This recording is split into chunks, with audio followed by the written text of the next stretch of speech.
So we are, what page? Well, the story that we are going to discuss begins on page 560, and it concludes the book. The book ends with a story of Pilegesh by Giva, the concubine of Giva. That's the conclusion of Sefer Shoftim. And the story of Pilegesh by Giva is clearly connected to the prior story. So the idol of Dan, Peso, Micha, and those two stories, which are 5 chapters long, in a book of 21 chapters. Let's remember that. So it's a very significant portion of the book. Those two stories are certainly tied together by virtue of a phrase that appears 4 times, twice in each story. In those days, there was no king. In the last verse of the book,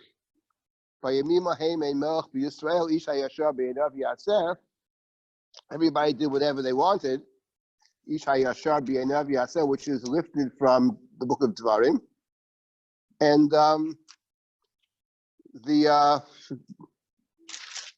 it is the found again in both stories. So that's clearly those 5 clearly are a statement, minimally, that without a king, terrible things will take place. Anarchy, civil war, all kinds of violence directed against innocents, etc. That's clear. The question actually that was raised by many is, what is the attitude of the rest of the book? Does the rest of the book, let's say the chapters that deal with the judges, does that have a different approach? Or is that essentially in consonance with what emerges from the last 5 chapters?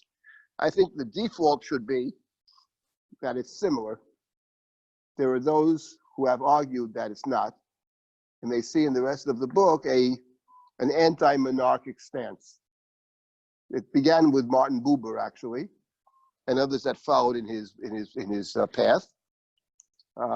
So we'll deal with that a bit, actually, in discussing something about these last 5 chapters, which I just realized last week. Actually, it's obvious, but never dawned upon me till last week, and I wanted to share that. I think it's a very interesting insight into the book. Now, before we get to yes, Wen. About how long a time does the book of Shoftim represent? Well, it represents the period in between the number of years. I don't know. It represents the period in between the conquest of the land, which, according to the Gemara, at least, I don't know how it works in chronology, it's about 14 years, and the period of kingship. So it's not clear. There are several generations, obviously, but several generations. It's not a terribly long time, right? Several generations. It's called the Shoftim, the time of the Shoftim, even though Shoftim doesn't mean a judge in this book necessarily, but there's a certain kind of leadership, which is not a leadership of all the people. It's a tribal leadership. There's a focus in the book on the different tribes, as opposed to a unified government. And the claim of Buber, and those who followed in his wake, is that the book, outside of the last 5 chapters, fundamentally has issues with kingship, actually opposes kingship. I don't think that's correct, personally. We'll see. But in any event, that's what he claims. Now, before we get to some of let me say that at the outset, that the story of Pilegesh by Giva, which is a rather brutal and violent story, was actually discussed at length, believe it or not, by the Ramban. So the Ramban, in his commentary on the Torah, has a long discussion of our story, Pilegesh by Giva. And the reason the Ramban chooses to discuss it there is because the Ramban noticed, actually when you read it, it's obvious. I'll get to it. He discusses it. The Ramban noticed that the story of Pilegesh by Giva has many, many commonalities with the story of Sodom, which is chapter 19 of Breshit. Many similarities. There is a stranger who comes to town. In the case of the Torah, there are 2 strangers who come to town who are God's angels, messengers of God, etc.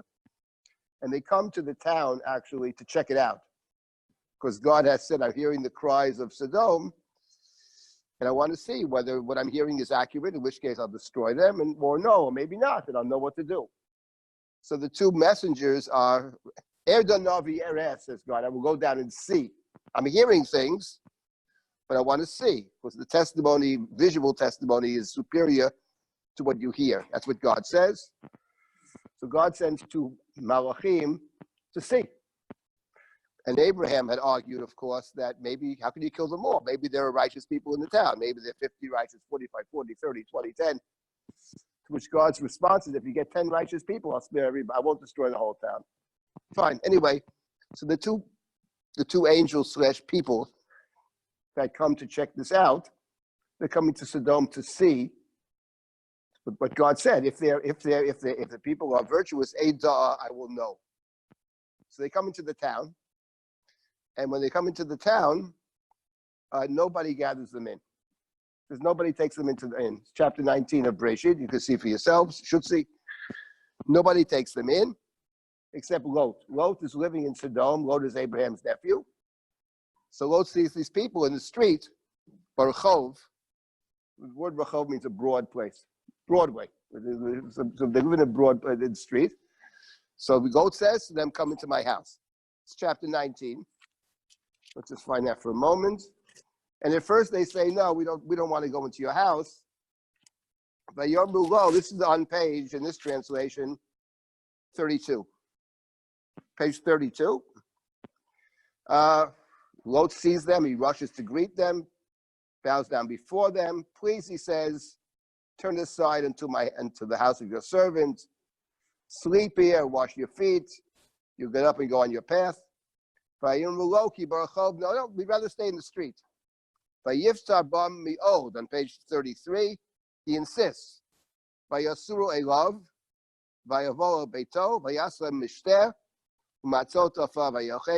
matzah. So this is the story of, so in the whole town of Sodom, these two strangers come to town. No one takes them in except for one person. That's Lot. He insists that they come. They don't want to come. He insists that they come. He gives them matzah. And Terem Yishkavu, before they can go to sleep, the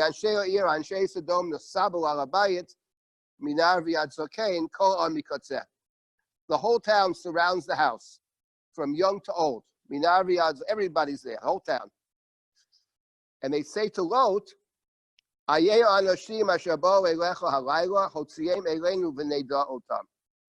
so where are these people who came to you? Bring them out. We will know them. So know them suggests some kind of sexual act, which is not consensual. And it's interesting. It emphasizes minar v'yad zaken, from young to old, the entire town. Kol ha'am, because Abraham had argued they're not all bad. Maybe they're 50 righteous, maybe 50 tzaddikim. 45, 40. So it turns out that there were no tzaddikim at all. The whole town is surrounding the house. That's the idea. And God had said earlier in the previous chapter, if they're bad, I'll destroy them. V'im lo eida'ah, I will know. So the Chumash plays with the word eida'ah. V'neida'ah otam. So this kind of behavior towards the stranger, which is what the fundamental crime is. It's an abuse of strangers. So Lot is Abraham's nephew. He took in the stranger. That's one of Abraham's main qualities. He says, so they come to the house. Lot goes by the door and he shuts the door behind him. Doesn't want to let them in. Please, my brethren, do not do evil. So far, he's doing okay, actually. Now, the next verse. I have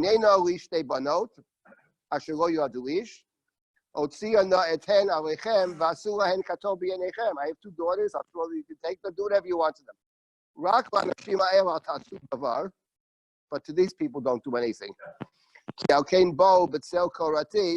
They have come under my roof. So these are my guests. So you can't don't harm the guests. So Lot, from one perspective, understands about hospitality. On the other hand, offering his daughters to the people of Sodom, we would say that is Sodom-like. So if he's partially a sodomite on one hand. On the other hand, he's Abraham's nephew. That's the story of Lot. So the people of Sodom don't care for this statement. They say to Lot, what do you mean? You're telling us what to do? True. That is very true. He didn't give her away exactly, but he certainly permitted her to be taken. Right. So there's a difference there, but you're, I think, correct in pointing out that he also had issues or issues with that behavior. But it's not the same as simply offering, take my daughters. So the people of the town say to him, stand aside, stand back. This person, you're a stranger in town, Lot, and you would judge us. We're going to harm you more than them. The same, they insist. So they rush forward to break down the door to take Lot. And the two guests, who turn out to be angels, they bring him back in the house. And it says they blind the people of Sodom. They can't see. And the people of Sodom can't get into the house because they can't find it. And then the two angels or whatever, messengers, tell Lot to leave. That's the story over here. That's the story in Bereshit. That's the story of Sodom. Yes, Barry. What about the matzah? Pesach Chaya, Rashi says, yeah. There's an essay in my Haggadah on this. On that. I have an essay in my Haggadah. You haven't seen it? Yeah. You've seen it, of course. So the point is, in one of the essays, is about this. It's about Rashi, Pesach Chaya. It's pretty good too. I like it a lot. Pesach Chaya, right? What does Rashi mean? What do you mean Pesach Chaya? It's not even. But what Rashi's pointing out, basically, the Medrash, are the many, many, many parallels between the Exodus story and the story over here, which is a very important point. That there's a kind of that Sodom is basically Mitzrayim. Actually, the Torah says, Lot picked up his eyes and sees the land of Sodom, Kigan Hashem ki eretz Mitzrayim, Boach Hatzoar. So Sodom is like Mitzrayim. Sodom is a place which rejects justice. The same as in Egypt, when Moshe goes out to the Jews, right? First he saves the Jew from the Egyptian, and then next day he goes out and he sees two Jews fighting, and he says, what are you fighting about? Wicked one, why do you hit your friend? And Misam Chalish Sarvish Shofet, who made you a judge? It's the same approach, basically. So the parallels are manifold parallels. And the importance of the parallels, and that's what the essay is about, is to show distinctions. But the stories are fundamentally similar stories. That's what probably the Medrash had in mind, Pesach Chaya, to point out, not that it's actually Pesach, who cares what it means, 14th of Nisan. I think it's Midrash Rabbi. Rashi cites it on the spot. Pesach Chaya, Rashi says it. There are many, many parallels between, I would say another interesting parallel is the significance of the house in both stories. Here it's all about the house, the door, the roof. They save him in the house, they can't find the door. And of course in Egypt, they only leave Egypt after they go inside the house and they bring the Paschal sacrifice, which is brought on the house, by the house, and also in the house. So the bayit as a place of transitional place, and the bayit is the place which saves you. I mean, we could have a whole shir on this, but that's not the point. The point is, you're right, that basically, though that's significant, that both of these stories are parallel stories. But this morning, I'm more interested in the other parallel, which is the parallel in the Pilegesh Bagiva story, and the point the Ramban makes right here on the spot. This is with a long Ramban. The Ramban makes the argument that the two stories are parallel, for sure, but he wants to argue that the story of Pilegesh Bagiva is a little bit different. That the people, the crime of Pilegesh Bagiva is not of the same magnitude, the same severity as the crime of the people of Sodom. So with this background for ourselves, let's take a look first at Pilegesh Bagiva and see some of the parallels. And that'll be the first part. And the second part of this shia will be something I thought about this past week, which I think is very interesting. Never realized it before. I wanted to put it out there, which is important about something about the book, which is very interesting. Anyway, let's take a look at our story. So Pilegesh Bagiva, which is the last story, which is very important, by the way, that's the last story. It's like first impressions and last impressions. Last impressions, they stay with us. When a book ends a certain way, that means that we have to give that a lot of weight. In terms of question, is the book against kingship or for kingship? Even if Buber were correct, which in my view he is not, but even if Buber were correct, I would not give the two things equal weight. I would still say, given the fact that a book ends with, and I presume that the way the book is constructed is done with thought, not just thrown together. By By the way, I got to say one thing as a digression. This past Shabbos, we read Vayeshev, unbelievable parsha. So there's Yehuda and Tamar in the Yehuda and Tamar chapter 38. And all the discussions, and I've given classes, I must have given 20 shiurim on Yehuda and Tamar. But the point of departure is the following, that the Bible critics, many of them, felt that Yehuda and Tamar is a kind of story which is thrown in there, because actually, if you read 37 and 39, they read straight. So therefore, 38 is an insertion because it simply imposes on the story, which is stupid. So I'm not going to get Yehuda and Tamar now, but I still want to point out one thing. Let me see if I can say it in a nice way. The stupidity of these people I find incredible. Who says, you know what it's like? It's like when you take something to school, you learn how to write in 5th grade or 7th grade. And they tell you how to write, Well, first you have the body, then you have a conclusion. As if any real writer writes that way, you know what I mean? Nobody writes that way. The book of Shmuel, at the end of the 1st Samuel, jumps back and forth constantly between Shaul and David. First it tells David, stops in the middle, tells... Who says that you have to tell a whole story and you can't impose something in the middle? That's a ridiculous assumption. Why do we assume that? Why do we impose our small-minded thinking on probably the greatest thing ever written? Why are we doing that? Who says it's a question to forget the answer, which is forget the other stuff. It's ridiculous, but forget that. But the very argument that because it interrupts a story, it's some kind of imposition from outside. That's ridiculous. So the point is, it doesn't have to work that way, and it's always interesting to see the way the book does work. It is true that when you have a story at the end of a book, that carries a lot of weight because that's what you're left with at the end. So these 5 chapters, which are not a small, just a couple of verses, 5 chapters, is the way the book ends. So Pilegesh Bagiva, brutal little story, not so little, is a very important story. Now, in the story over here, the first chapter that we looked at is the fellow who comes to retrieve his wife. He wants to retrieve his wife. And then he leaves. He leaves late in the day. He's told not to leave. It's too late. Don't leave. It's going to get dark. But he leaves anyway. And when he comes, so he leaves with a nar. This is found in chapter 19 on page 561. So the nar says to him, "Listen, it's getting dark. We can't travel in the dark. There's a city nearby called Yevus, which is a Canaanite city, which is Jerusalem. Why don't we stop in the city here and sleep in the city?" To which this guy says, "I don't want to go to a non-Jewish city. Well, that was Kingship. Why don't we travel on and find some Jewish town? Either Giva is one of them, Ramah is another one, town of Shmuel." So they travel along, and and the sun sets when they're in Giva, so they stay in Giva. Fine. And now we have in verse number 15 of chapter 19. Vayasumu sham, lavo lalun bagiva. Vayavo vayeshav birchov ha'ir, v'yenish ma'asef otam habayto lalun. So they come to the town, and it is terrible, and nobody gathers them in. So that's very similar to Sodom. In Sodom, they're in the street, and no one takes them in. No one invites them into the house.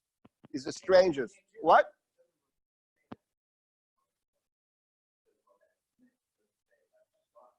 That's right. It doesn't emphasize, you're right. It doesn't emphasize there that no one else took them in.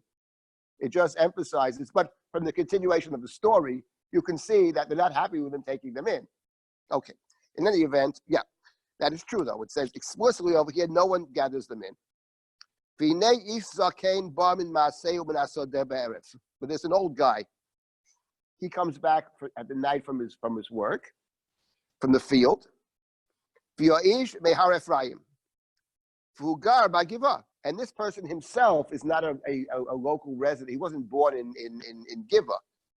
He's an outsider who lives in Giva. So he's parallel to Lot, obviously. Lot is not from Sodom. Lot chooses to go to Sodom. When Abraham says that our shepherds are fighting, we shouldn't fight. Why don't you go north and I'll go south? Why don't you go south and I'll go north? Right and left. He says, you go right, I'll go left. You go left, I'll go right. Right and left in biblical Hebrew is north and south.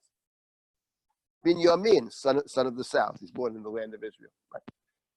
Anyway, So Lot didn't go north or south, actually. But he said Lot Mikedem, he goes east. So those Abraham didn't tell him to leave the land. He said, you choose one piece of the land, I'll take the other piece of the land. But Lot chooses to go to Sodom. It's a very fertile place.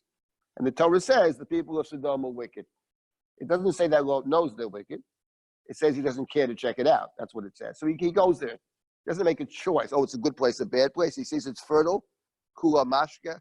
That's where he goes. So over here, this Ish Zakain, he's the parallel to Lot. He's an outsider who is in the town, who seems to have a different set of values. The rest of the town doesn't gather him in. This fellow does, right?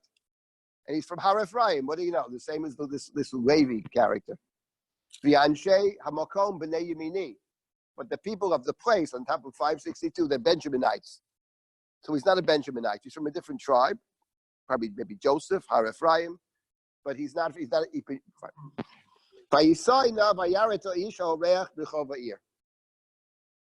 So he lifts up his eyes and he sees Ish HaOreach, he's called the guest. Oreach is probably related to the Hebrew word orach. Orach or orchos is a path, someone that's walking along. He sees the wayfarer, the one walking along the path. That's an oreach. So he's walking on his path, and he's saying birchov ha'ir. This is the same phrase we had in story of Sodom.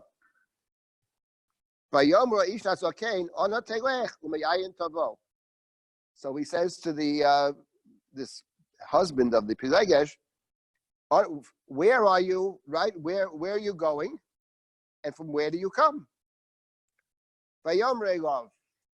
Now, from small things, you get an insight into people. We are traveling from Beit Lechem to Har Ephraim, right? Hill country of Ephraim. I am from Har Ephraim. And I traveled to Bethlehem. And I am traveling to God's house. I'm on a pilgrimage to the house of God. And nobody takes me in. So first of all, he adds at the end, the question was, where are you going?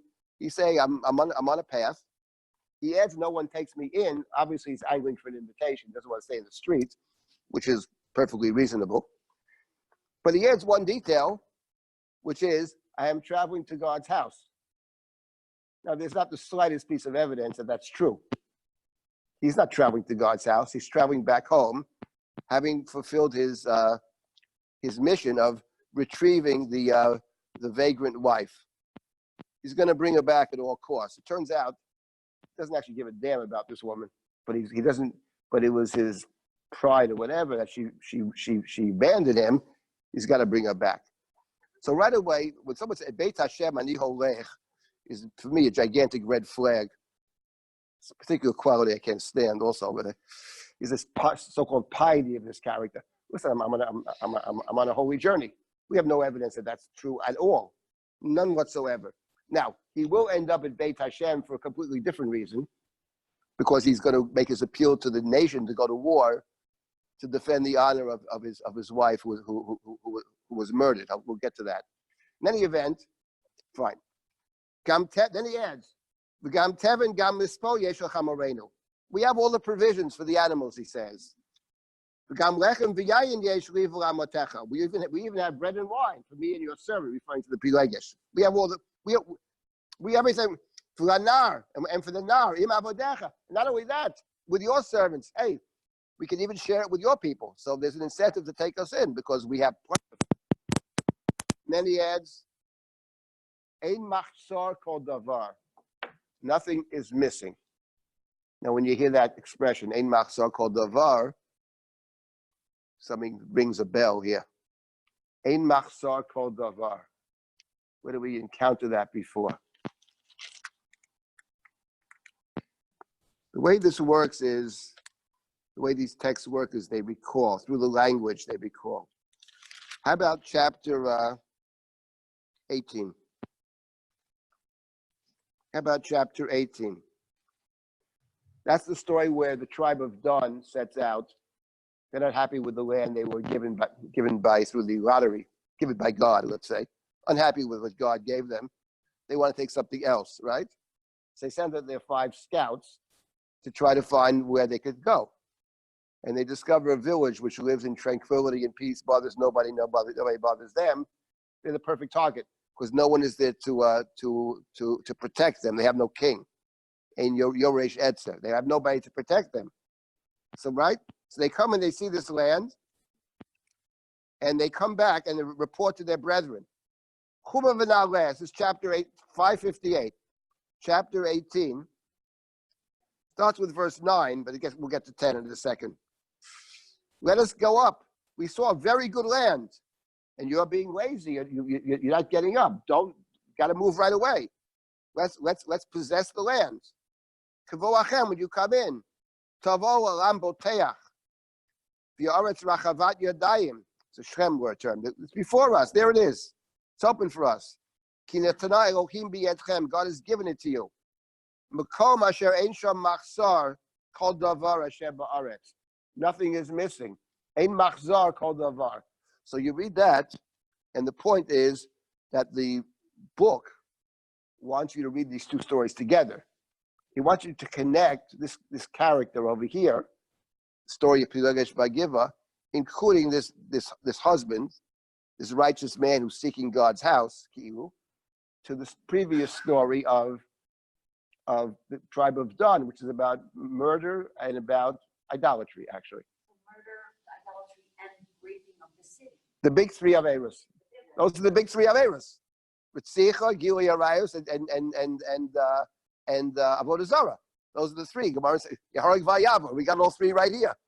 2 in the first story, and we got the 3rd in the 3rd story. So the 2 stories are linked together. Ein machzor kol davar. You can take me in. We have everything we need. We even share with you. We don't want to sleep in the street. Okay, reasonable, totally reasonable. So the fellow says, this old guy says to him, the old guy says, look, he says, peace. No, it's all on me, he says. I'll pay the bill. Don't sleep in the street. So the old guy brings him in, like, whoa, he's very generous. He gives the animals to eat. They're eating, they're drinking. They're enjoying themselves.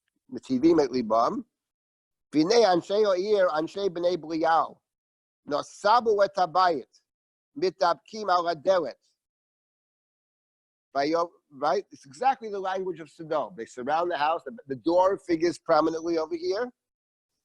And they say to the old man, it's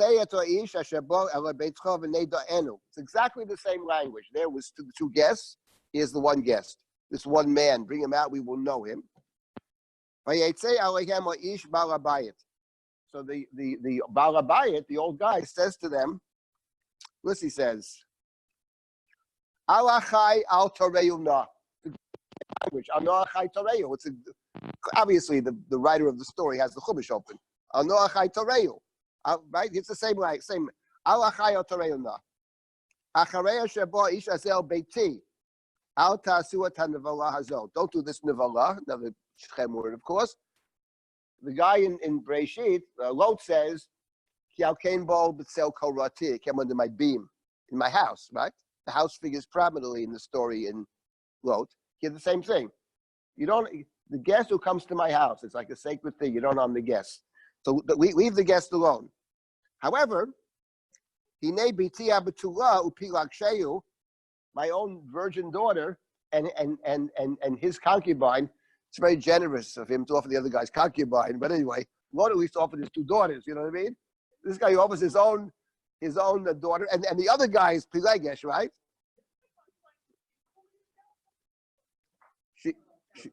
She is a guest. She is a guest in his house. That's a very good question. But there's 2 issues.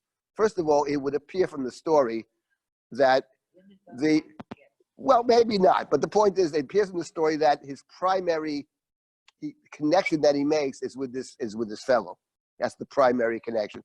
Plus, there may be something about sleeping with the man as opposed to the woman that could also be factored in the story, which is seen as more grievous. No, obvious. Look, there's something very wrong with the story. That's obvious. You know what I mean? But the point is, he's offering the other guy's concubine. So this is like he says via anuotam, even very explicit. You can inui, which is a negative term. There is do whatever you want. Here he says explicitly anuotam. Asuhem katobi einechem. That's the Sodom. Don't do this terrible thing to my guest. Now we have the next verse. And here it's interesting. But the people refuse to listen.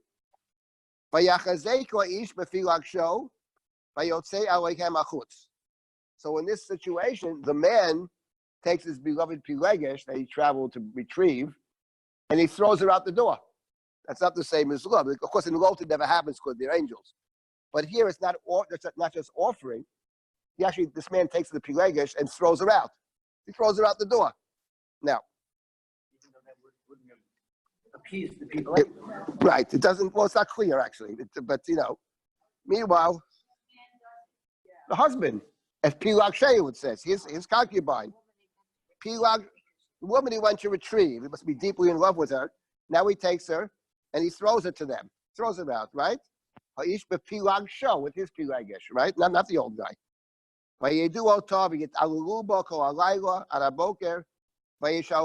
So they send her back all night.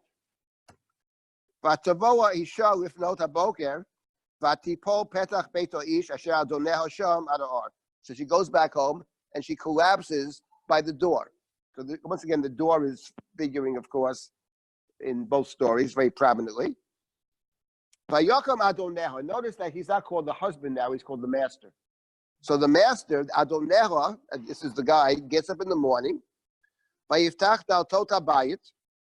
opens up the gates, he opens up the door, right? And he gets up to leave. His wife, as far as he knows, the wife is not there. So he's going to leave without her. He threw her to the wolves. He's on his merry way, this character. What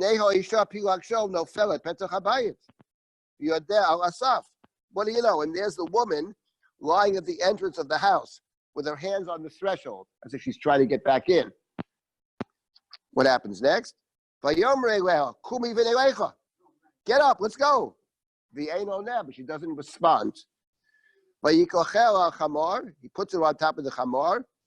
He goes back to his house.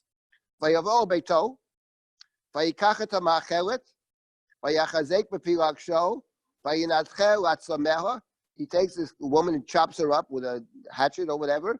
To 12 pieces. I would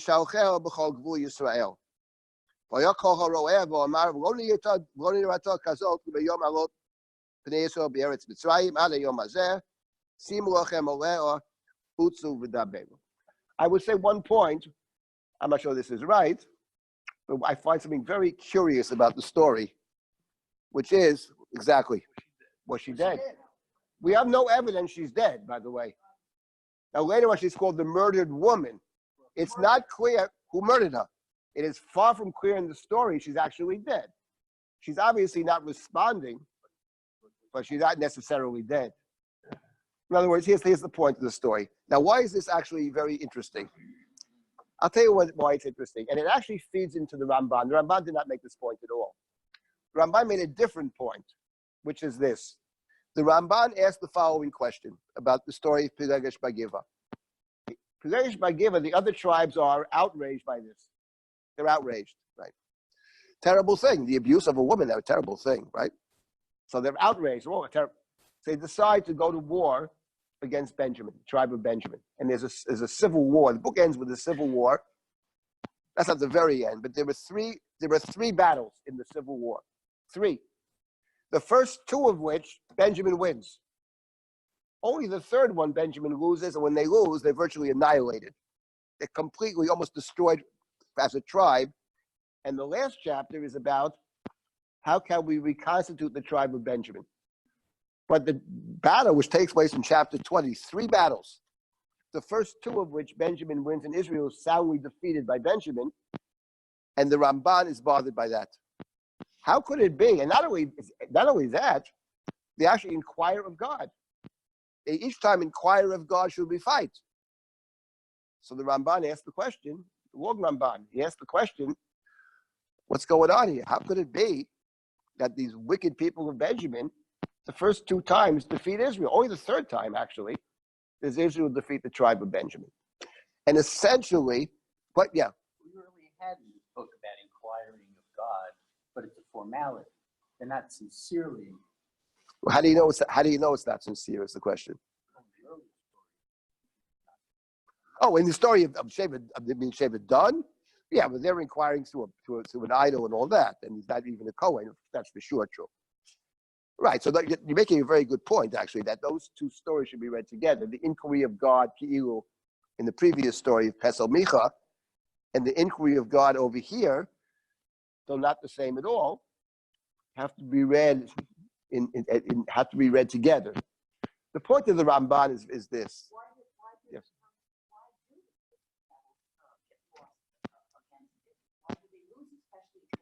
Well, I'm going to say what the Ramban says. That's the Ramban's question. That's what bothers the Ramban. Then I'll add my own 2 cents. The point of the story, I think, I don't have the Ramban in front of me to see his precise formulation, but the point of the Ramban is that the very war itself is problematic. And the reason the war is problematic, the first 2 times. The first time, actually, they're all outraged by this, from Dan to Beersheba, and they gather, how could this be? How could this be? And in verse number 2 of chapter 20, and all the tribes of Israel present themselves in God's assembly, right? Kahal Am Elohim, right? And Yityatzvu, right? They gather together, and they have 400,000 soldiers. And then they inquire of Benjamin, tell us what happened. What happened, right? So the man testifies. They have a trial over here, and this character testifies. Verse number 4, right? By Reuben Israel Dabru, Echon Liyitah Hara Azot. It's like a trial. How did this ever happen? Vayalo Ish HaLevi, Ish HaIsha HaNutzacha, Vayomar. The Levi, the husband of the murdered woman, doesn't say who murdered her. By the way, even if he actually murdered her, it doesn't exempt them because they put her she's comatose basically. But nonetheless, it's very unclear in the story whether she's actually dead. What is clear is, I think, he doesn't give a damn one way or the other. That's clear. He couldn't care less. He threw it to the wolves. So here he says the following. He gives us. He says. Vayakumu alai ba'alei hagivan. But we came there to sleep. Vayakumu alai ba'alei hagivan. Vayasobu alai et habayit laila. They surrounded the house. Oti dimu la'arog. V'et pilagshi inu v'tomot. They wanted to kill me. That's not clear. They wanted to kill him. Actually, not clear at all. And they pilagshim and my concubine. They ravished my concubine until she died. He left the detail out, and he threw her out the door. They threw it, right? And I cut her up and sent us throughout all of Israel. They have done a wicked, an outrageous act of depravity.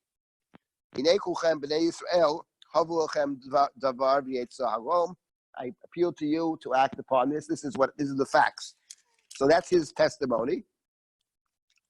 And then the people say, and the people say, we are not going back to our homes until we are going to wage war against Benjamin.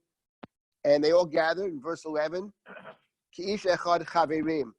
like one group of friends. They gather together. And then they say to Benjamin, how could this take place? What is this over? You hand over the perpetrators. But Benjamin doesn't hand over the perpetrators. And then afterwards, right? Afterwards, it describes the two sides.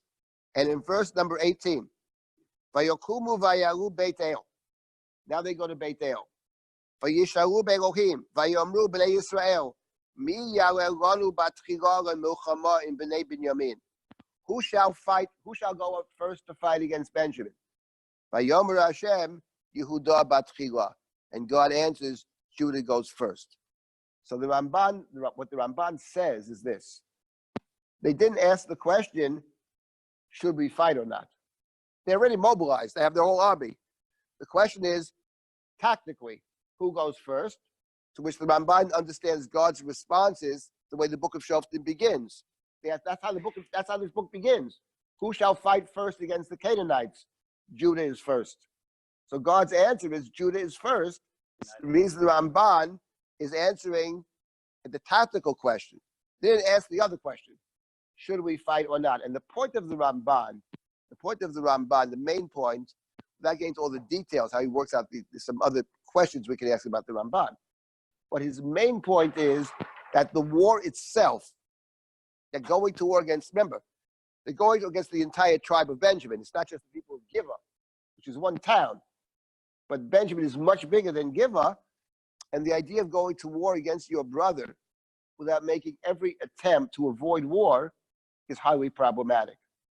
So therefore, the Ramban is saying that fundamentally, Israel's quickness to go to war says something very problematic about Israel. And therefore they lose. And I would add to that, that what the Ramban says, I think, is correct. The big picture is certainly correct, because the last story in the book, we'll get to it, I hope, the last story in the book, which is they had also taken an oath. The last chapter tells us that all of Israel took an oath after Benjamin is virtually destroyed, that no one is permitted to give their daughters to Benjamin to marry. They took an oath, and whoever does it's going to be put to death. So the tribe of Benjamin, they know women in the tribe of Benjamin, and the tribe of Benjamin will cease to be. And then Israel feels bad about that. They feel a terrible thing. We can't let a tribe die. They can't figure out a way to solve the problem. So they have two solutions. But the way the book ends, the solution is to tell the tribe of Benjamin that there's a summer festival at Shiloh, where the daughters of Shiloh dance in the vineyards, hide out in the vineyards, and when they come out to dance, kidnap them and take them home. And this way, we didn't give them to you. So we took an oath not to give them to you, but you could just kidnap these young women and take them back with you. And this way, the tribe of Benjamin will be rebuilt. So the point is that it's a little strange. That solution is a little odd. If you had an enormous war which almost destroyed Benjamin because one woman was molested, and the solution to the problem is to kidnap hundreds of them. This is the solution. So the point is, that says something about the values of the other tribes. Forget Benjamin. How different are the other tribes from Benjamin? We'll come back to that story. That I think lends support to the Ramban. And I would add something, just one second. I want to add some point here about what the Ramban says, which I think is correct fundamentally. And that is that it's parallel to the previous story in the following way. The way the storyteller tells the story here, the story is told on two levels. Say the tribe of Dan. The tribe of Dan doesn't like the land they were given. So what do? They set out, they send their so-called spies, and they, and by force, they are going to take a piece of land they were not assigned, and to kill, I would say murder, defenseless people in order to possess the land, which I think the book takes a dim view of. And on top of that, they set up a house of idolatry. That's one piece of that story that we saw. But the other piece of the story that we saw is not about the tribe of Dan. It's about individual people. It's about Micha himself, who has his own little house with the idol at the center. And in this house, he hires a Levi who acts as a Kohen, and he's acting as a Kohen because he's getting paid money to do that. And then when the tribe of Dan comes and they say to him, "Listen, why would you want to be a priest for one family? You could be a priest for a whole big tribe. It's a big move up in terms of your your employment and everything. No problem." So he leaves. He backstabbing his boss, taking the idol, taking the ephod, taking the trophy, taking everything, and he checks out. So my point of that story is the story is told on two different levels. So on the level of an individual person or a couple of people, Micha and this Levi, dubious characters, but it's also told on the level of the tribe, and the two things are related to each other. The behavior of the individual and the behavior of the tribe, actually, one is parallel to the other. So Pilegesh Bagiva, you have two stories. It's about Israel's defeat of Binyamin, destruction of Binyamin, and that's problematic because their own value system and Binyamin's value system aren't that far apart. But it's also about this husband of the Pilegesh, who is a lowlife, both in terms of his own behavior, in terms of throwing the Pilegesh out of the door, and then when she's lying there on the hand on the threshold, and she starts talking, come on, get up, let's go. Doesn't answer. Takes a body, throws it on top of the chamar. We don't know if she's alive or dead. We have no idea. And then prior to that, when he's wants a place to sleep, he makes a little statement, which I don't think is little. Where are you from and where are you going? Oh, I'm from Ephraim. We're seeking God's house. This guy isn't seeking God's house. I mean, I wouldn't even let him into God's house, frankly. But the point is, so we have this phony guy, this faker. That's not to say that Benjamin is somehow to be acquitted for what they did. It's certainly a terrible story, Sodom. But the point of the Ramban is actually, and this is a very important point the Ramban makes, the Ramban's main distinction, as the Ramban sees it, the story of Pilegesh Bagiva, he thinks, is a crime, is a crime which takes a sexual form, but it's not an ultimate rejection of any kind of justice. I mean, yes, the people of Giva are very bad, it's parallel to Sodom in that sense, but what's missing in the Giva story and is central to the Sodom story is the expression Hachad ba lagur vayishpot shafot, because what's central to the Sodom story, and that was Abraham's argument with God. Hashofet kol haaretz lo yaseh mishpat. Will the judge of the world not do justice? And then with Sodom, you see a rejection of mishpat. The Ramban says a society that rejects justice altogether doesn't deserve to exist. There's no mishpat. Society that says no stranger can come into my place. And if you come in, we're going to molest you and we're going to mistreat you. That's a society, says the Ramban, doesn't deserve to exist. But people do terrible things. The Pilegesh Bagiva is a terrible crime, but you don't see the same kind of rejection of mishpat. That's not central to the story. What is central is terrible misbehavior. That is true. But the Ramban's other point is that the blame can be, it's not that they're the villains, the other guys are the good guys. His point is that the way the story is told, it's that the other tribes aren't that much better. And I point out, given the so-called solution to the problem at the end, the Ramban, I think, is very much on target. Yeah, what do you want to say, Alex? It's not really a question. You've answered it. That the response to this misleading story is not to dig deeper. We have a blueprint in the Torah, but what happens when you find a body and you gather the elders and you publicize this? They didn't respond like that at all. They took this guy's word at it and followed through and declared war. A little bit of digging might have right. The whole right. war. So that's a failure. In a way, that is a failure of There's no justice. Of justice. That's a failure of mishpat in the sense that you're accepting his story at face value. We the reader know that his story is not exactly what happened. We don't exonerate Benjamin. No one's exonerating them. But his story is, the idea of mishpat is you have this, by the way, in the book of Shmuel, on at least two occasions, where someone who is entrusted to be a judge, namely the king, because the king was, we asked for a king who will judge us. Ushvatanu malkeinu. And there are two instances in the book of Shmuel where the so-called judge, he has one side of the story, basically. In one case, he has only one side of the story. In the other case, he hears both sides, ki'ilu, but he doesn't really, he's already made his mind up. The story where the king hears one side of the story, Terrible story, actually. What story is that? There's a case, and the king hears one side, doesn't hear the other side. Here's the other side later. That's not in Shmuel. The book of Shmuel. Solomon hears both sides. No. Nov is close. Nov is the second case I want to give. But the case where it's explicit it's the story when David flees Jerusalem. David flees Jerusalem. It's one of the great stories of the Bible. It's up there in the top 10 for sure, maybe top 3 or 4. Point is, and then different people come to him to help him. What is this guy named Siva? Siva is the servant of the house of Saul, whom David has told him to work for Jonathan's lame son, Mephibosheth. Siva is a slave of the house of Saul, it says. He himself is 20 slaves. Something so sinister about this, the slaveless slaves. And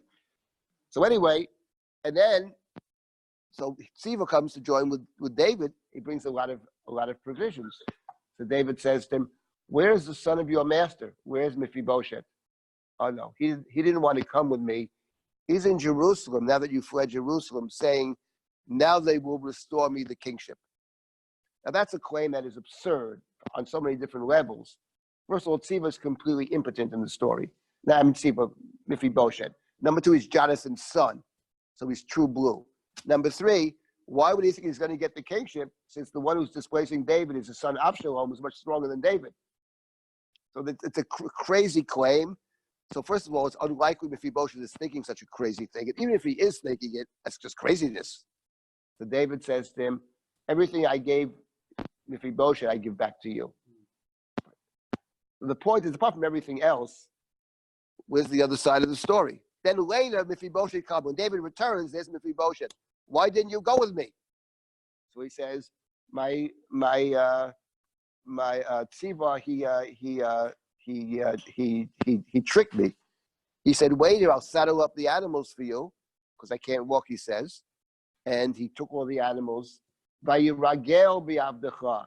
He has spoken against me. L'ragel was to speak against, but a play on the word regel, because he can't walk. And when you look back at the story, it's very interesting. When you read the story back, when David leaves Jerusalem, 3 times it says the word regel. The reader, we have no idea why. When you first read it, you have no idea why. So when you read later, in retrospect, oh, regel, I get it. They left by foot. This guy can't walk. And when he comes to David, he's actually in mourning. He's actually the only one who cares about David. Everybody else has an angle, except for one guy, which is Jonathan's son. So David says to him, "Stop talking so much. Stop talking so much. You can have half the field." At which point Mephibosheth says, "He can have the whole field. I just came to see how you are." Terrible story, by the way. It's an indictment of David. I mean, he's incapable of understanding somebody could be altruistic. That's what it is. Terrible story. But the point is, what chapter? There are 2 different stories. The first, when he first leaves, is 2 Samuel. It's either 15 or 16. Let me take a look.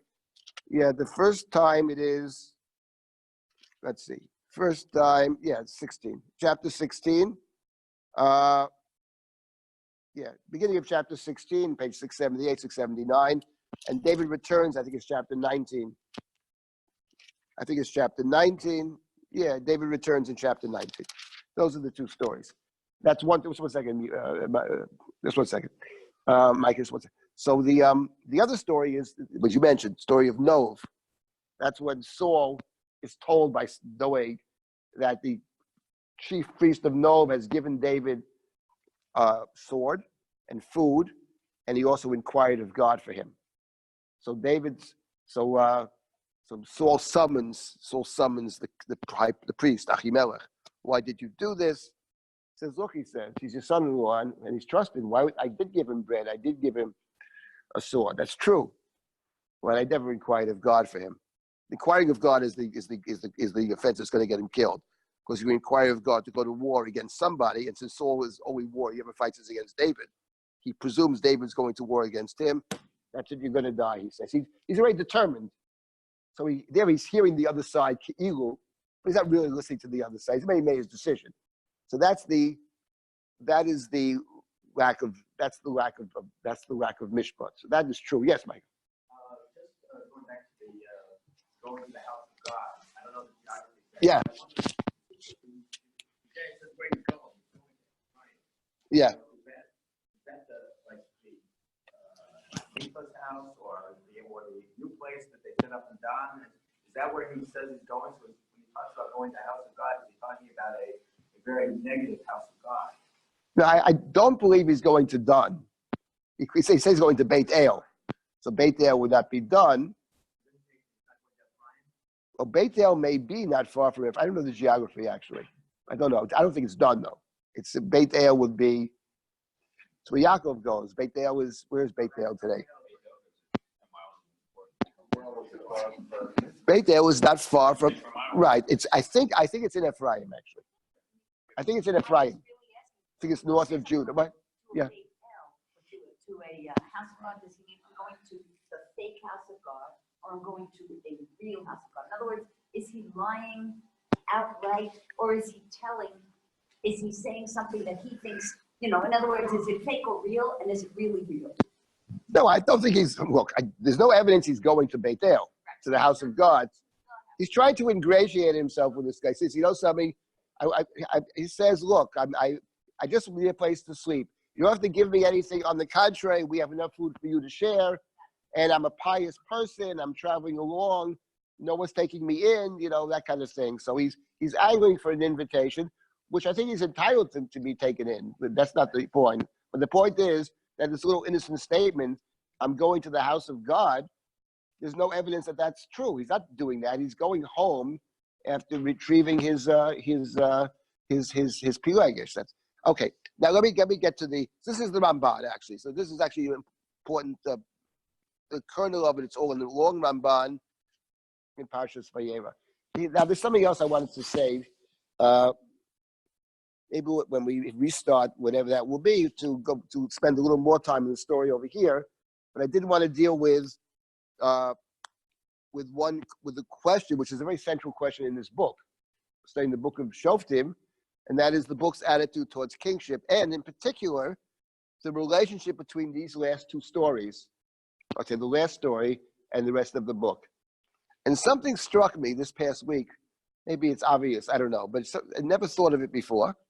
Something struck me about the last chapter of the book of Judges, Sefer Shoftim. So the last chapter is V'ish Yisrael Nishma B'Mitzvah Lemar.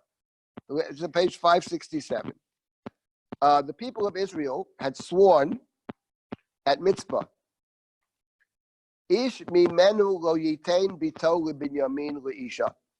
They had taken an oath that nobody will give their daughter to Benjamin as a wife. In the war against Benjamin is virtually annihilated. And there are no men and women. And no one is going to give their daughters to Benjamin as a wife. So now, after they took this oath, Vayavoa on Beit El. Now they go to Beit El. Here they're in Beit El. Vayeshvu sham ala erev ufnei Elohim. Vayisu kolam vayivku b'chi gadol. And they stand before God, and they're crying. Vayomru lama Hashem Elohei Yisrael haytazot b'Yisrael lipoked hayom Yisrael shevet echad. O Lord, terrible thing. How could it be that one of the tribes will be lost? Vayimi macharat. Vayishkimu ha'am. Vayimnu sham mizbeach. So they sacrifice as a lot with shlamim. And now they're praying to God, they're crying before God. And now the question is, how are they going to solve this problem? How are they going to allow the tribe of Benjamin to exist if they took an oath? Remember, in the biblical oath, you can't break the oath. The oath is something you take, and you got to keep the oath. Now, in the book of Judges, we have a similar oath. Not identical, but yeah, we have someone who takes an oath. It is a stupid oath, okay? He should never have made an oath in the first place, but he did. So it's a foolish oath, and now he has to figure out what do you do once you took the oath. His solution, if you want to call it that, is to fulfill the oath, and it would appear in the book to sacrifice his daughter, to bring his daughter as a carbon, basically, to sacrifice his daughter. So the last story of the book actually takes us back to Yiftach. Here is not one person who takes an oath, but here's the entire nation that takes an oath, and like Yiftach, they deeply regret it. But in this particular case, if they carry out the oath, there will be no tribe of Benjamin. And that's something the other tribes can't accept. We'll lose the tribe of Benjamin. How's that possible? That's progress. Progress. But the problem is the solution. Now, there are two solutions in this chapter. What? Isn't half of the tribe of Benjamin on the other side of? No. That's not that Benjamin. That's Manasseh.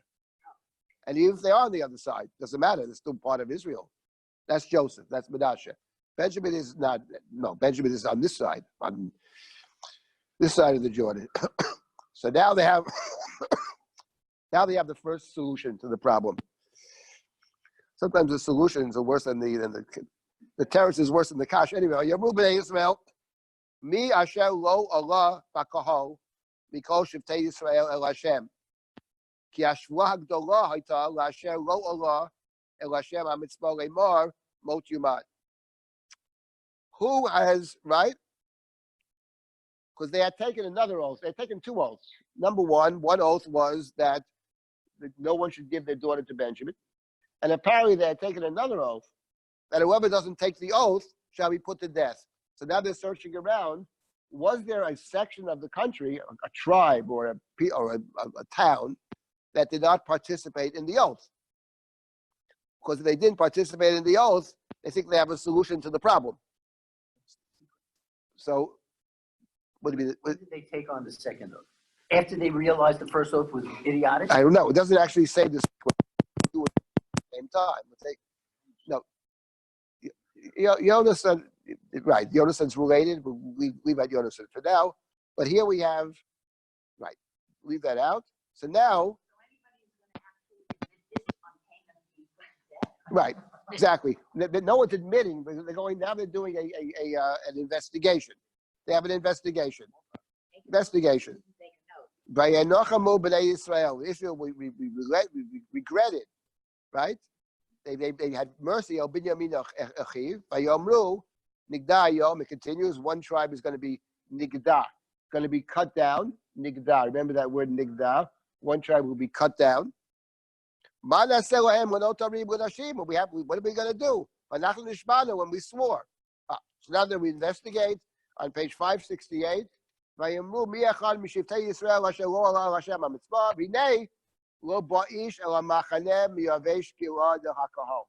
do you know?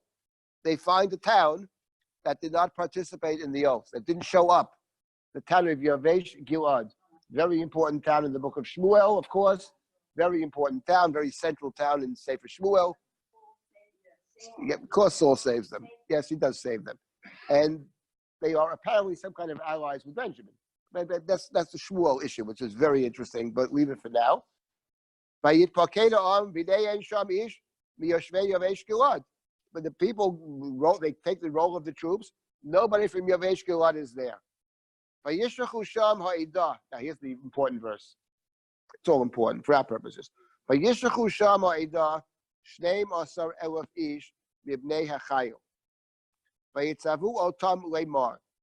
L'chuvi kitem et yoshvei Yavesh Gilad l'fi cherev v'anoshim v'ataf v'zeh hadavar asher ta'asu kol zachar v'chol isha yodat mishkab zachar tacharimu v'yimtzu b'yoshvei Yavesh Gilad arba me'ot na'ara b'tulah asher lo yoda ish l'mishkab zachar v'yaviu otam el ma'machaneh Shilo asher b'yeretz Canaan.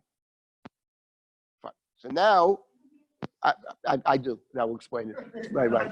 I get it very well, actually. This is very interesting. This is extremely interesting over here. This is what I realized this week. Suddenly, I realized something very interesting. So they got to find a way to give some women to Binyamin. The problem is, they took an oath. They can't do it. They can't violate the holy oath, so therefore they can't do it. No way out of the oath. The only solution will be to find somebody who didn't take the oath. Somebody didn't take the oath, they can give. But somebody who didn't take the oath, they took another oath. Whoever didn't take the oath, they're going to kill. So what they do is, they first find out that Yavesh Gilad didn't take the oath. So they get an army together of the other tribes. How many do they get in the army? 12,000. And they go and they massacre Yavesh Gilad. Men, women, children.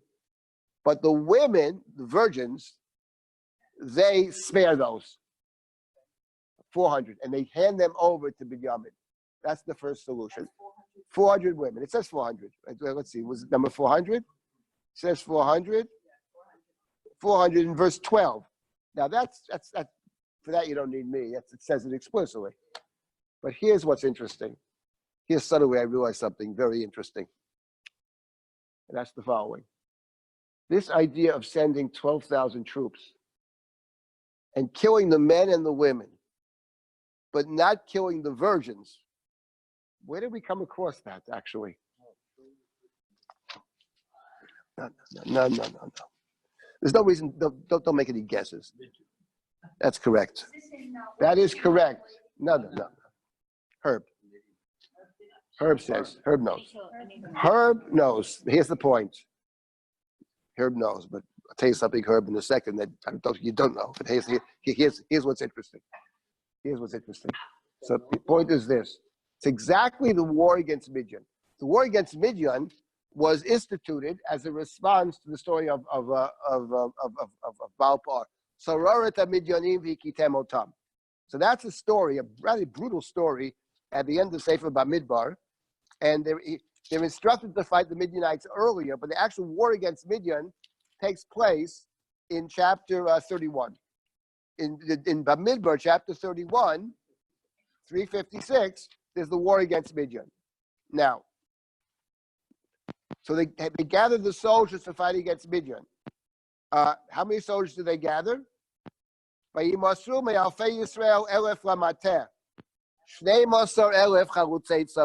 they have 12,000 soldiers, 1,000 from each tribe. So it's exactly the same number as here. Then they kill the men of Midian, but they don't kill the women. And Moshe objects to this. Moshe says, why did you kill the women also? The women were the reason we went to war in the first place. So they kill the women. Let's find that, right? Let's find that. Where is that? Verse 17. Verse 17. Here go kol zachar bataf. V'chol isha yodat ish l'mivchav zachar rogu. V'chol ataf adashim asher lo yodu mishkav zachar hachayu lachem. Okay, I'm not going to get involved in the ethics of the story now. One of the more troubling stories of the Chumash. But the fact is, 12,000 soldiers. It's a response to Baal-Par. Kill the women, but not the virgins. Those, it says, you could take for yourselves.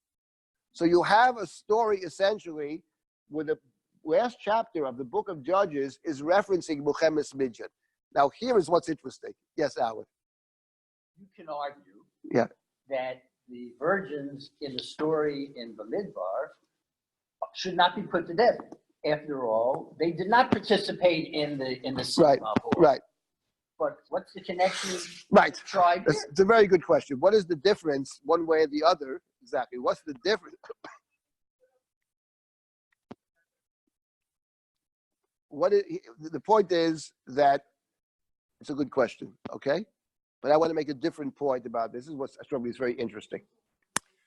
This is a war of Israel against Yavesh Gilad. Yavesh Gilad, they're Jewish people. They're going to war against their own people. Now, here's the point. Where do we have in the book of Judges a judge who goes to war against his own people? Samson never goes to war against his own people, God forbid. He only fights, he has nothing to do with his own people, by the way. Samson has nothing to do with his he could have gone to war against Judah to tie him up. He doesn't. Samson doesn't touch the Jews, never. Only the Philistines. He doesn't live amongst them, nothing to do with them. He fights their enemies, the Philistines. No. There are two judges who go to war against their own people. One, of course, is Yiftach, and that's the fight between Manasseh and Ephraim. The Ephraimites are upset that Yiftach didn't offer them to fight. Yiftach says, I did offer you to fight, you didn't show up. And then there's the big fight, civil war of Manasseh and Ephraim. Sibolet, that's one judge. There's actually another judge who goes to war against his own people. Who's that? and I would say with much less justification. The judge who goes to war against his own people, of course, is Gideon. Gideon goes to war against his own people because they refuse when he wants to chase after these two kings on the other side of the Jordan, the Sukkot and Pniel. He goes to war against these two, and in fact, in one of them, he knocks down their tower. His name is Gideon, which means to chop down. Now, what struck me is very interesting is, so Gideon, and he's the one they approached to be king, actually. And Gideon, I don't want to be the king, he says. I'm not going to be the king. My son's not the king. My grandson. God is the king. God is the king, right? To which Buber infers in the book of, one of the arguments, that the book of Judges opposes human kingship. I think it's wrong-headed thinking, but it doesn't matter. Leave it for now. Point is that, what did Gideon say? When the people say, you should be the king, he says the following. He says, no. Only God is king. But what? What does he say? Let's find it. Let's find exactly that verse. Let us find that verse. His son is the first king, Avimelech. His son is a monster. It doesn't matter. 1 second. Yeah. Now here we have a page. It's top of 536. Gideon says first, I'm not going to be the king. My son will be the king. God is king. Vayomer alehem Gideon. Esh Allah mikem she'elah. Let me, he says, make a request of you. She'elah is a request, but also when you borrow something or take something. Let me ask for you a she'elah. Utnuli ish nezem shlalo. Each one should give me, he says, earrings. He received as booty. Because in the war, the booty from the war, give me a nezem, give me earrings. Vayamru naton nitain. And they said to Gideon, we will give you the part of the booty. Vayifrasu et hasimla. So they spread out the blanket, the cloth.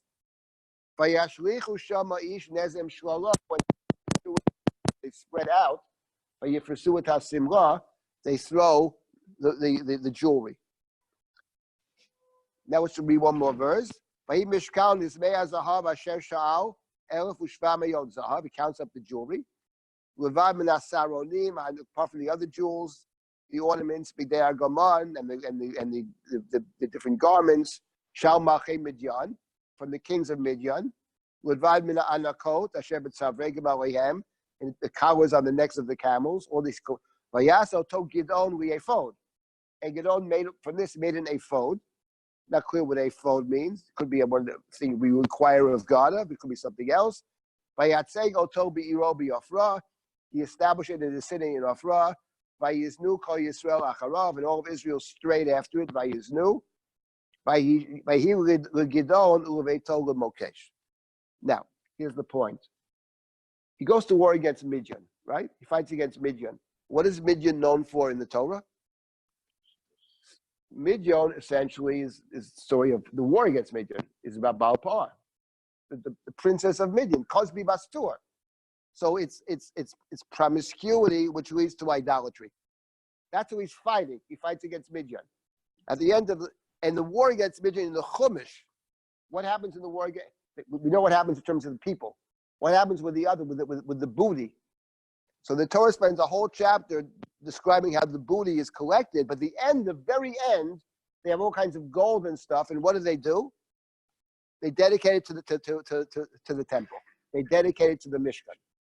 This guy collects the gold, right, and the ornaments and everything. He takes it for himself. And what's interesting is that it says he set up an ephod, and two things are interesting. One is vayiznu acharav. They strayed after it. Vayiznu was a sexual term usually, but there's even something else more interesting than that. How does he go about collecting it? They spread a cloth and they throw it into the cloth. Vayifrasu et hasimla. Where's that phrase from? Vayifrasu et hasimla. In what case? Not so. Motzi Shemra. The husband accuses the wife of not being a virgin. The Gemara reinterprets. That's the Chumash says. And they don't know if she is or not. So they take the wedding bedding. Vayifresu et hasimla, is there blood on it or not? So if there's blood, she was the point is, Vayifresu et hasimla is taken straight up from Motzi Shemra. And the language is Vayiznu. The point is that Gidon, he fights against Midian. But as we see other times as well, he's actually like Midian in the sense that the Torah takes the story of the war against Midian, but the war against the enemy, the Midianites, promiscuity, and leads to idolatry. Gideon himself is in fact guilty of the very same thing. And this is a man who not only fought against Midian, that is true, but he also tore down the tower of Penuel or Sukkot. He also fights against his own people. And now in the last chapter of the book, you see, the book revisits the story of Midian. Because the point of the last chapter in the book, which is ostensibly about the people took a stupid oath, okay? A terrible oath against their own brethren. They took an oath, as if these guys are so pious, you know what I mean? And now the question is, how do you get out of the oath?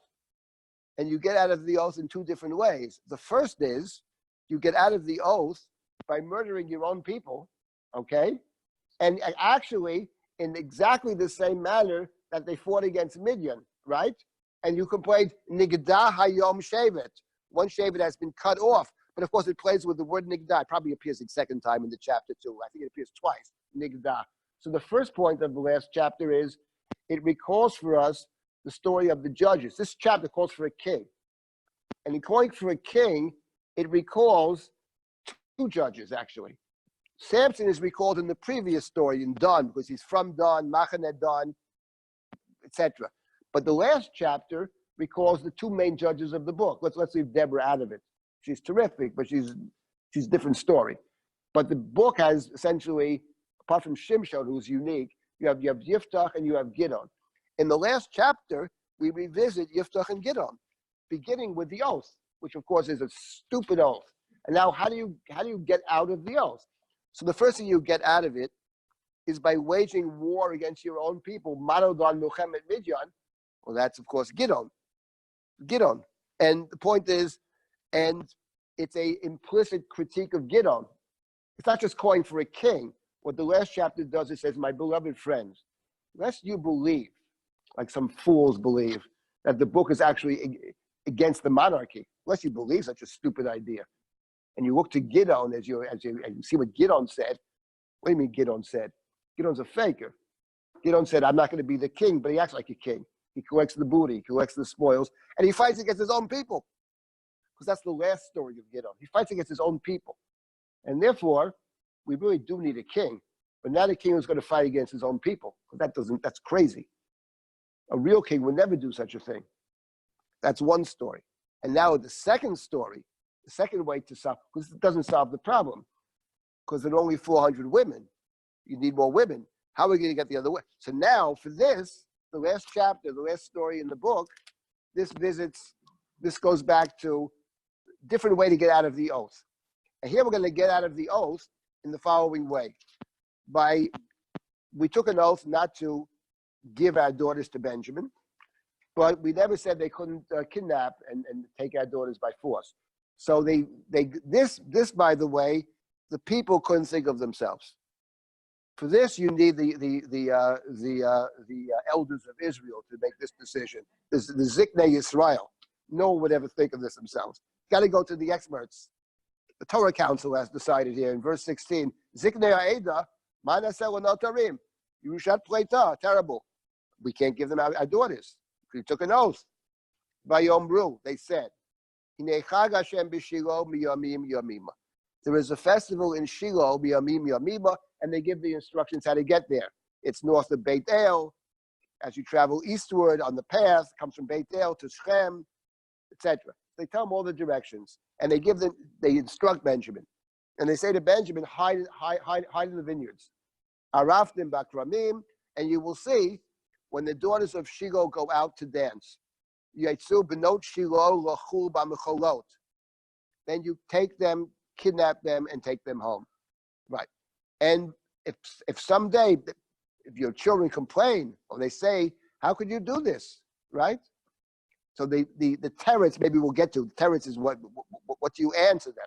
I'll get to that either today or next time. But the point is, but in short, the short answer is we didn't give them our daughters. Benjamin took them. We didn't give them. And this is what happens. The young women go out to dance in the vineyards. There's some kind of a festival, probably in the summertime, probably a wine festival, right around the time of Tu B'Av, actually.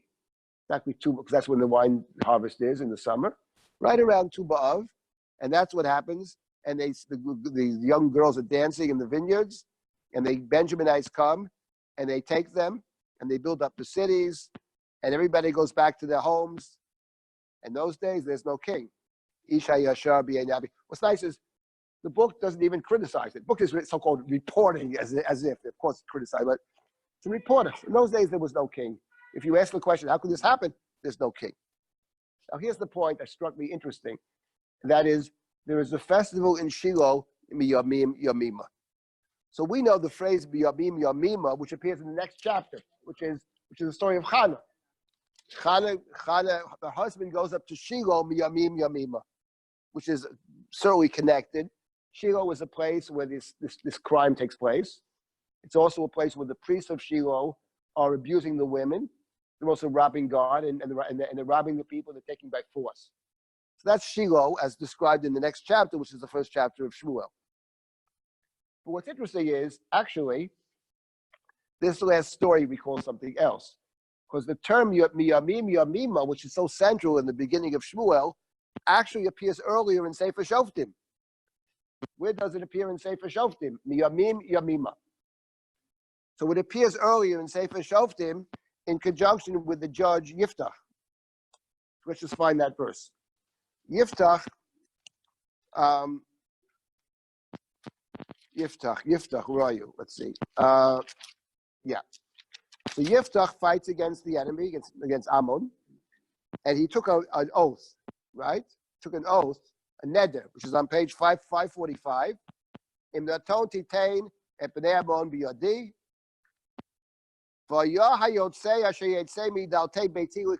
verse 31 of chapter 11. Whoever comes out my door to greet me when I come back in peace, sounds like a human being, to greet me after the victory, I will bring that person as a sacrifice to God. And what happened? Verse 34, Vayavo Yiftach HaMitzvah El Beito, V'nei Bito Yotzeit L'Kvato, and his daughter comes to greet him. Pitupim uvimcholot. She comes to greet him with dancing, tupim and mecholot. So the idea that after the war, someone comes to greet you with dancing, tupim, to celebrate the victory, right? Totally appropriate. This is the one he's going to bring as a sacrifice, right? Now the last story in the book is when the girls go out, right? Lachul b'mecholot. Those are the ones you're going to kidnap and take home with you. Now, in the story of Yiftach, Yiftach says to his daughter, "Oh, woe unto me! My victory has turned into a defeat." I don't think he blames her. Maybe he does blame her, but he says, "What terrible thing! What can I do?" He says, "I opened up my mouth. I can't change it. I took an oath; it can't be changed." He doesn't try to figure out how to change the oath. In the case of Jonathan, with a similar oath, there's a people said to Saul, "Are you out of your mind? How can you kill the man who brought about the victory?" They could have said a similar thing here. How can you kill somebody who celebrates the victory? That's crazy. She's celebrating the victory. That's the one you're going to kill? Sacrifice, whatever it is. Okay, sacrifice and kill may be different. Doesn't matter. The point is, he says, "I got to keep my," and she says, she agrees. "What can you do, Dad? You did this. Give me some time." And then she goes away with her friends into the mountains for a couple of months. And the last verse, you could write it yourself. Miyamim yamima. Miyamim yamima. Telachna benot Yisrael l'tanot lebat Yiftach hagiladi arbat yamin bashana. From time to periodically, the women of Israel, right, go into the mountains and chant dirges for Yiftach's daughter. That's Miyamim Yamima. That's chapter 11. That's Yiftach. That's the last we hear. That's the end of that particular story of Yiftach. The next is the fight between Menashe and Ephraim. But the point is that the last chapter of the book is actually recalling the last story. Actually, in the last chapter, recalls the two judges. It recalls Gideon through the medium of Milchemet Midyan, and it says, let's not forget about when there's no king. It's civil war, and the judge, your great judge Gideon, he leads the war against his own people. He actually kills his own people. And now let's get to the other character, Yiftach. See, the first story is Shimshon, the Shevet Dan. It goes in reverse order. Shimshon, now you have Gideon and Yiftach here together. But the point is, and now we get to Yiftach. So he took the oath, foolish oath, which is what the chapter is based on. What do you do when you take a foolish oath? So in the case of Yiftach, his daughter is actually sacrificed. I think the book thinks that is a terrible thing. But the main mistake was taking the oath in the first place. And the one who's coming out, right, is coming out to rejoice in the victory. And here you're going to kidnap the ones who are dancing, Chag Hashem b'Shilo b'Yamim, to celebrate the holiday. Who knows what they're singing? They're dancing, they're singing as part of the festival. And these are the ones you're going to capture. And they go out, it says, B'Yamim Yamima. So the Miyamim Yamima is a literary link between the two stories. So my point, I guess, the larger point is that I believe that, apart from the fact that I don't think that the book of Shoftim presents us with two opposite views of kingship. I think there's one view of kingship, which is that it's necessary. Now, it may be problematic, and the critique of kingship that appears earlier, and there is a critique of kingship, not so much Gideon, who says, no king, no king, no king, no king, but the point is he wants to be the king. And his son actually is the first king, who murders all his brothers and takes over. But the critique of kingship is found in the parable of the trees, Yotam. Maybe when we start again next time, we'll start with that. There is a parable of the trees, which is a critique of kingship, but I don't believe it's a critique of kingship per se. I think it's something else. In general, I would say that the argument that the book has two radically opposing views to each other is not impossible. Certainly, we have in books different points of view, but I don't believe in this case that is a real critique of kingship, a strong critique of kingship in the book of Judges. I don't believe that's true. I believe there's a different kind of critique, which is true. But the point is the book ends, I think, saying clearly, last verse, there's no king. This is what happens. You need a king. And furthermore, that the judges themselves are problematic. If you look at the judges, Shimshon's problematic because he's completely other, because he's not actually Jewish, because it's a different set of rules. So he's problematic. The model of Shimshon can't work for normative Jews. When it comes to Yiftach and Gideon, let's not forget the bad decisions they made, both in terms of oaths and also in terms of civil war. Both Yiftach and Gideon waged war against their own people. And that, for the book of Judges, is a complete non-starter. That can't be. You have to have one unified people. That's why we need a king.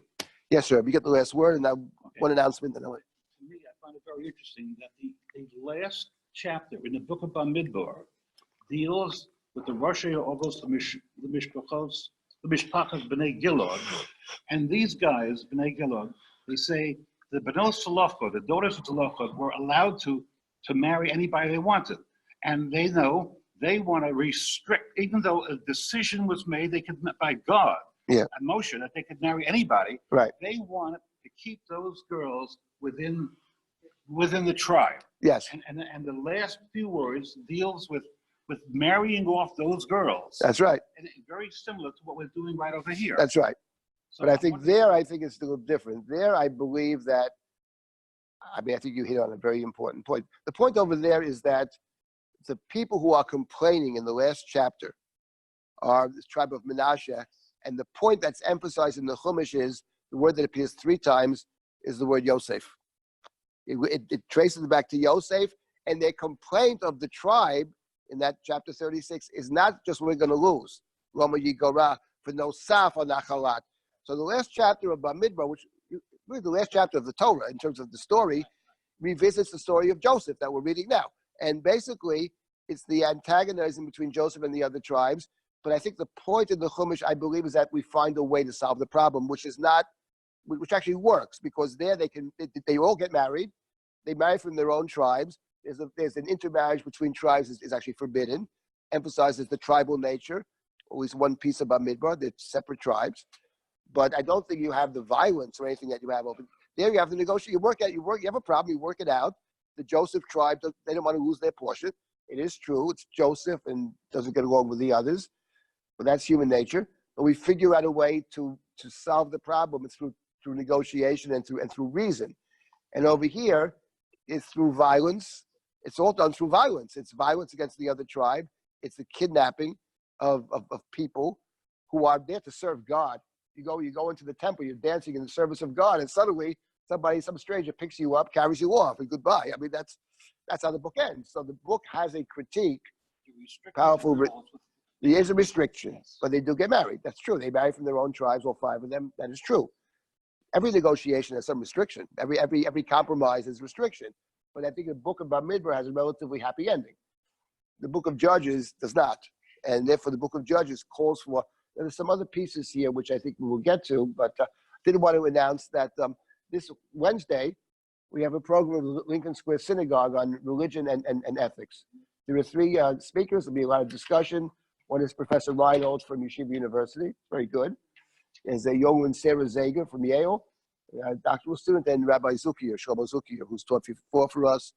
And the issue, which is a very, I think, central issue in religion, which is how it relates to the ethical. Are the religious dictates that are unethical? What do you do with that, etc.? Are they exactly the same? Are they different? So it's an opportunity. It starts at 10 o'clock, and I'll introduce it for a couple of minutes. But fundamentally, these are the speakers. Everybody's welcome. No charge. I'm not speaking now. But yeah, that's it. So thank you for coming. And all right.